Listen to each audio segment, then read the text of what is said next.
Imagine standing by a quiet Louisiana lake when the ground rumbles beneath your feet. Within minutes, a whirlpool opens, swallowing barges, land, and an entire oil rig. This isn't fiction, it really happened in 1980, the day Lake Peigneur became a nightmare. It was the morning of November 20th, 1980, when the quiet fishing lake of Peigneur, Louisiana, turned into one of the most violent man-made disasters in American history. By the end of the day, an entire lake would vanish, a mine would collapse, and a whirlpool would swallow everything in its path. Beneath the lake, hundreds of feet underground, Junius Gaddison, master electrician of the Jefferson Island Salt Mine, was beginning another shift. He had spent years working inside the massive caverns carved from the salt dome at 1,300 feet below the surface, surrounded by walls of pure white salt. Life underground was noisy, dangerous, but routine. That morning, while reaching for a spool of wire, Junius froze. A strange muffled boom echoed through the tunnels. It wasn't the usual hum of machinery. Then came another hollow bang, and another. His heart sank when he noticed something more terrifying, a thin stream of dirty water sliding across the mine floor. Even worse, fuel drums stacked nearby were beginning to float. Water in a salt mine meant only one thing: the lake above was breaking through. Junius immediately pulled the evacuation switch, shutting power and triggering alarms across the mine. He grabbed the phone, shouting for the elevator to be lowered. Dozens of men were still deep below, and time was already running out. On the surface, Lake Peigneur was deceptively calm. For decades, this shallow freshwater lake had been no more than 10 feet deep, and a favorite spot for fishermen. But that morning, a Texaco oil drilling platform stood on its waters, boring into the lake bed at 1,200 feet. Unknown to the crew, their drill had pierced directly into the salt mine. At first, the drill bit became stuck. The crew tried to shake it loose, but the entire rig tilted slightly. By sunrise, popping sounds rattled across the lake, and at 7:30 a.m. the drilling platform groaned and collapsed, sinking straight into the water. The lake, barely 10 feet deep, swallowed the massive rig whole. Moments later, the water above began to spin. A whirlpool opened slow at first, then violently swirling, pulling everything nearby into its dark throat. Barges, boats, and docks were dragged toward the spinning hole. 11 barges vanished beneath the surface. Even a tugboat with engines roaring was helpless, sucked backward into the vortex.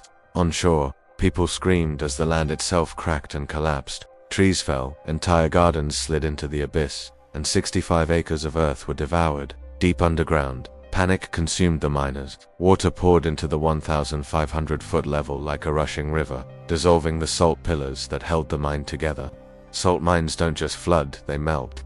Entire chambers crumbled as the lake tore its way inside. Junius and his team were waist-deep in water when the elevator finally arrived. They packed into the cage, dripping wet, as the hoist operator pulled them upward, but dozens more men were still below. Foreman Earl Dunders refused to abandon his men. Wading through knee-high black water, he shouted for the others to follow. Tunnels shook as ceilings collapsed, the roar of rushing water deafening. At the last possible moment, Earl pushed the final group of miners into the elevator and slammed the gate shut. Salt rained down from above as the cage jerked upward. Behind them, the lower mine disappeared forever. When the last man stumbled out onto solid ground, drenched and trembling, the mine was gone. Against impossible odds, all 55 miners survived. Meanwhile, the horror on the surface escalated. The whirlpool grew monstrous, dragging the Jefferson Island shoreline into the lake. A geyser of water and debris suddenly erupted 400 feet into the sky, shaking windows miles away. Witnesses could only stare in disbelief. Then something even stranger happened. For as long as anyone remembered, Lake Peigneur's canal had flowed south into the Gulf of Mexico. But now, the current stopped and then reversed. Like a river running backward, the canal began sucking millions of gallons of seawater from the Gulf into the drained lakebed. For 2 days, a roaring 50-foot waterfall thundered into the hole where the lake had been, refilling it with salt water. By the time it stabilized, Lake Peigneur was no longer shallow. It was now the deepest lake in Louisiana, over 200 feet deep, and forever changed. When the chaos ended, investigators faced an unsettling mystery. There was no evidence left, no rig, no borehole, no mine. The official report concluded that the Texaco drill had punctured the salt mine, unleashing the catastrophe. But whether it was Texaco's miscalculation or faulty mine maps, no one could prove. Texaco and its contractors eventually paid $45 million in damages, but the Jefferson Island Salt Mine never reopened. By 1986, It was sealed forever, buried beneath billions of gallons of water. The most astonishing fact, despite whirlpools swallowing barges, land collapsing, and tunnels melting, not a single life was lost. Strict drills, quick thinking, and sheer luck spared the miners.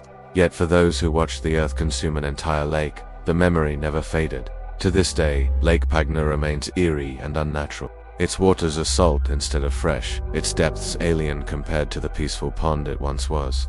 Fishermen still come, but locals whisper that the lake remembers. They say on still mornings, you can hear the faint echo of barges sinking, or see bubbles rise where the whirlpool once spun. The forgotten lake stands as one of the most bizarre disasters in history, where a quiet Louisiana morning turned into the day. An entire lake was swallowed by the earth.